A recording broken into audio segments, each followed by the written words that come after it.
एक आदमी बहुत थका होने के कारण कुछ मिनट ज्यादा सो गया। सोच भी नहीं सकता था कि जब वह नींद से जागा तो उसने टीवी पर एक अतिरिक्त आपातकालीन सूचना देखी। इससे पहले कि वह समझ पाता कि क्या हो रहा है, बाहर से भयानक चीखों की आवाजें आने लगी। जब वह बालकनी में जाकर देखने लगा तो उसके सामने का दृश्य देखकर वह दंग रह गया। तभी निक ने देखा कि एक सैन्य हेलीकॉप्टर उसके सिर के ऊपर से तेजी से गुजरा और सीधा पास की इमारत से टकरा गया। ये देखकर निक के होश उड़ गए और वह डर के मारे कांपने लगा। उसी समय नीचे से फिर जोरदार चीखने की आवाज आई। निक ने सावधानी से सिर बाहर निकाला तो देखा कि सभी लोग घबराकर भाग रहे थे और उसकी गर्लफ्रेंड भी उसी भीड़ में थी। वह अपनी गर्लफ्रेंड से वजह पूछना ही चाहता था कि अगले ही पल उसकी गर्लफ्रेंड ने एक और शख्स के साथ मिलकर एक बूढ़े आदमी को गिरा लिया और दोनों उस पर टूट पड़े। यह दृश्य देखकर निक डर और हैरान हो गया। उसे समझ नहीं आ रहा था कि आखिर हो क्या रहा है। इसी बीच बेकाबू होते हुए जहाजों की संख्या भी बढ़ती जा रही थी। डर के मारे उसने जैसे तैसे खुद को कमरे में छिपाया ही था कि तभी उसका पड़ोसी घबराया हुआ अंदर घुस आया और बोला कि उसकी पत्नी अचानक पागल हो गई है और उस पर हमला कर दिया है। वह निक से शरण मांग रहा था, लेकिन निक कुछ समझ पाता इससे पहले ही पड़ोसी अपना सिर पकड़कर बाथरूम में अपनी चोट देखने चला गया। कुछ गड़बड़ महसूस करते हुए निक ने तुरंत पास से एक छोटी चाकू अपनी सुरक्षा के लिए उठा ली। इसी समय टीवी पर एक और आपातकालीन समाचार आया जिसमें बताया गया कि शहर में ज़ॉम्बी वायरस फैल गया है, जिससे संक्रमित लोग खून के प्यासे हिंसक ज़ॉम्बी में बदल रहे हैं। इसी दौरान बाथरूम से बाहर आए पड़ोसी ने भी यह खबर देखी और जोर देकर कहा कि वह संक्रमित नहीं है, लेकिन कुछ ही पलों में उसकी आंखें लाल होने लगी, जो साफ तौर पर ज़ॉम्बी बनने का संकेत था। अच्छा यह रहा कि पड़ोसी में अभी थोड़ी समझदारी बची थी। अपनी सुरक्षा के लिए निक को उसे चाकू दिखाकर बाहर जाने के लिए मजबूर करना पड़ा। मजबूरी में पड़ोसी को वहाँ से जाना पड़ा। निक ने यह देखते ही तुरंत दरवाजा लॉक कर लिया और थोड़ी ही देर बाद गलियारे से दर्दनाक चीखें सुनाई देने लगी। उसने हिम्मत करके दरवाजे की आंख से झांका तो देखा कि पड़ोसी अब ज़ॉम्बी का शिकार बन चुका था। यह दृश्य देखकर निक निराश होकर जमीन पर बैठ गया और न्यूज में आ रही दमघोंटू रिपोर्ट को सुनते हुए उसका दिल जैसे बुझ सा गया। साफ था कि बाहर की दुनिया पूरी तरह तबाह हो चुकी है और इसका मतलब था कि वह अब घर में ही फंस गया है। डर के मारे वह खुद को सुन्न करने के लिए शराब का सहारा लेने लगा। थोड़ी देर बाद जब उसे होश आया तो उसे अपने माता पिता की याद आई, लेकिन जब उसने फोन उठाया तो पता चला सुबह ही उसे संदेश भेजे थे, मगर वह सोता रह गया था इसलिए देख नहीं पाया। संदेशों से साफ पता चलता था कि उसके माता पिता की स्थिति भी चिंताजनक थी। घबराया हुआ वह तुरंत उन्हें फोन लगाने लगा, लेकिन कितनी भी कोशिश करे वह कॉल नहीं लग पाई। ये समझकर कि अब उसे सिर्फ खुद पर ही निर्भर रहना है और ताकि ज़ॉम्बियों का झुंड घर के अंदर न घुस सके, उसने सबसे पहले फ्रिज को दरवाजे के सामने लगाकर रास्ता रोक दिया। इसके बाद उसने अपना बिस्तर भी हॉल में खींच लिया जिससे वह गलियारे की स्थिति हर वक्त देख सके। फिर उसने खिड़कियों को अच्छी तरह बंद कर दिया ताकि ज़ॉम्बी उसे देख न सके, लेकिन इसके बावजूद दरवाजे पर समय समय पर कोई दस्तक देता रहता था। वह सांस रोककर बिल्कुल भी आवाज नहीं करता था क्योंकि उसे यकीन नहीं था कि बाहर इंसान है या ज़ॉम्बी। लेकिन उसी रात बाथरूम से अचानक कोई हलचल की आवाज आई। निक को तुरंत अनहोनी का एहसास हुआ और पास में रखा बेसबॉल बैट उठाकर धीरे धीरे नजदीक गया। अगले ही पल एक ज़ॉम्बी वेंटिलेशन पाइप से अंदर घुस आया। निक तुरंत एक कोने में छिप गया। थोड़ी देर बाद ज़ॉम्बी सुस्त चाल से लिविंग रूम में चला गया। यह देखकर निक ने पहले हमला करने का फैसला किया। चुपके से उसके पीछे जाकर जोर से डंडा मारा। पहली बार ज़ॉम्बी को मारने के बाद मरने वाला था, उसने देखा कि यह उसका वही पुराना पड़ोसी था जो अभी पूरी तरह ज़ॉम्बी नहीं बना था। लेकिन तभी ज़ॉम्बियों का एक झुंड उसकी ओर दौड़ पड़ा, जिससे निक डर के मारे तुरंत अपने घर के अंदर भाग गया। इस घटना के बाद निक फिर कभी अपने घर से बाहर नहीं निकला। जब वह अपने डर को कम करने के लिए सिगरेट जलाने वाला था तभी घर की बत्तियां अचानक बंद हो गईं। वह चेहरे पर हैरानी लेकर बाहर देखने लगा और देखा कि शहर की बिजली व्यवस्था पूरी तरह से ठप हो गई है और यही अंतिम झटका साबित हुआ। अब और जीने की इच्छा न रखते हुए अगले दिन उसने खिड़कियों के पर्दे हटा दिए और फांसी लगाकर अपनी जान लेने का फैसला किया। लेकिन जैसे ही वह मौत का इंतजार कर रहा था, उसने अचानक देखा कि सामने की इमारत में एक सुंदर महिला जीवित थी। आजकल जब बाहर हर जगह ज़ॉम्बी थे, एक जीवित व्यक्ति को देखना कितना दुर्लभ था, और वह भी एक खूबसूरत महिला। इससे निक को जीने की इच्छा मिली और उसने तुरंत रस्सी से खुद को मुक्त किया और खिड़की के पास पहुंचा। सामने जीवंत सुनहरे बालों वाली खूबसूरत महिला को देखकर निक अपनी आंखों पर विश्वास ही नहीं कर पाया। जब उसने देखा कि सामने वाली ने पर्दे खींच दिए तब उसे एहसास हुआ कि वह ज़ॉम्बी नहीं बल्कि एक असली सामान्य इंसान थी। इसलिए उसने तुरंत अपने बाल स्टाइल किए जिससे सामने वाली महिला का ध्यान आकर्षित हुआ। चूंकि इस समय नीचे पूरी तरह ज़ॉम्बी थे, नीचे के ज़ॉम्बी समूह को परेशान न करने के लिए दोनों को लिखकर बातचीत करनी पड़ी। बातचीत के दौरान निक को पता चला कि महिला का नाम लिसा था और वह भी अकेली अपने घर में फंसी हुई थी।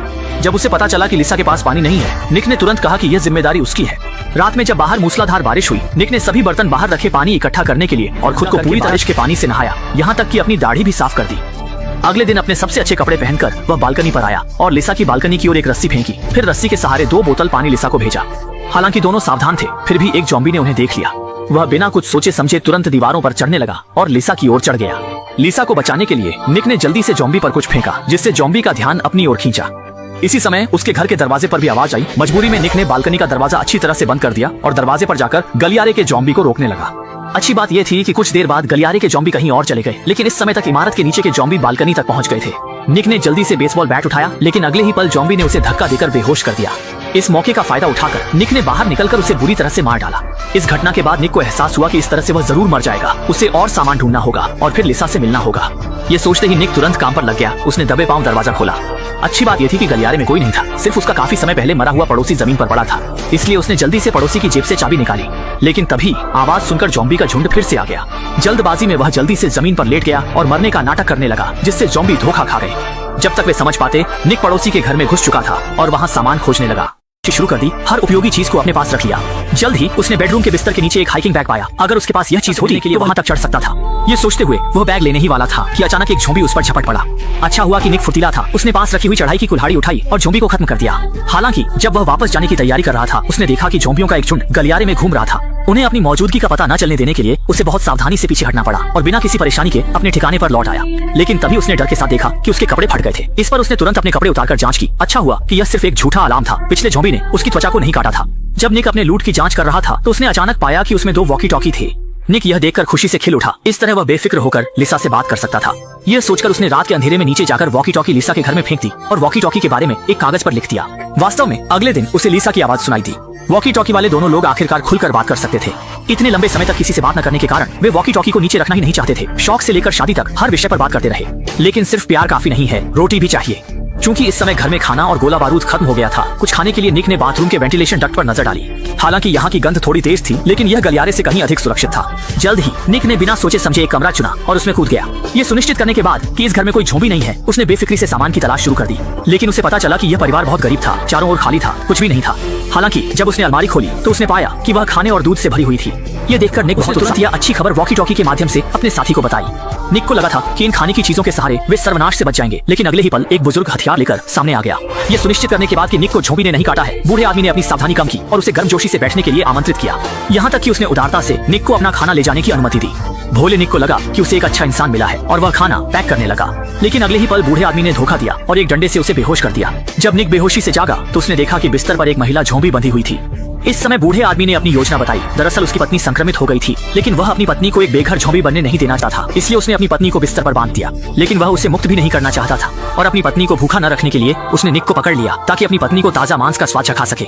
निक को दर्द से बचाने के लिए उसने दयालुता से दर्द निवारक दवाएं भी निकाली और इशारा किया कि निक जितना चाहे उतना खा सकता है। हालांकि जब निक को लगा कि उसकी मौत निश्चित है, तभी उसके लिविंग रूम में रखा इंटरकॉम बज उठा। इससे बूढ़ा आदमी सफलतापूर्वक वहां से हट गया। इस स्थिति को देखकर निक ने जोर से संघर्ष किया और रस्सियों से खुद को मुक्त कर लिया। आवाज सुनकर बूढ़ा आदमी निक को काबू में करना चाहता था, लेकिन इसके बजाय निक ने उसे धक्का दे दिया। अंत में बूढ़े आदमी को अपने बुरे कर्मों का फल मिला और वह अपनी ज़ॉम्बी पत्नी का भोजन बन गया। निक ने यह देखते ही दरवाजा बंद कर दिया, सामान उठाया और भाग गया। और इंटरकॉम के माध्यम से निक को पता चला कि उसकी साथी लिसा के घर के चारों ओर ज़ॉम्बी भर गए हैं और वह बिना किसी रास्ते के बालकनी में छिप गई है। ये देखकर निक ने हीरो बनकर उसे बचाने का फैसला किया।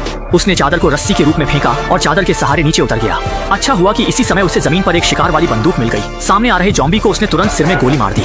लेकिन ताजा खून देखकर ज़ॉम्बी समूह और भी पागल हो गया और सभी निक की ओर झपटे। खतरे को भांपते हुए लिसा ने भी जल्दी से चादर फेंकी और निक को इशारा किया कि वह चादर के सहारे ऊपर चढ़े। निक भी फुर्तीला था और जल्द ही चादर के सहारे महिला के नीचे की मंजिल तक पहुंच गया। देखते ही देखते ज़ॉम्बी भी पीछे पीछे आ गए। उसने तुरंत अपनी छोटी छुरी निकाली और बची हुई चादर को काट दिया, जिससे ज़ॉम्बी नीचे गिर गए।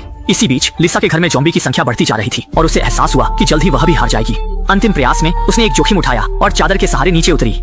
सौभाग्य से वह बिना किसी दुर्घटना के नीचे पहुंच गई और यह दोनों का पहला करीबी संपर्क था। ये जानते हुए कि अब प्यार की बातें करने का समय नहीं है, वे जल्दी से गलियारे से बाहर निकले और भागने लगे। रास्ते में दोनों ने हर बाधा को पार किया और जीवित रहने की तीव्र इच्छा से उनमें जबरदस्त ताकत आ गई। सौभाग्य से वे बिना किसी खतरे के अपने आरामदायक छोटे घर लौट आए।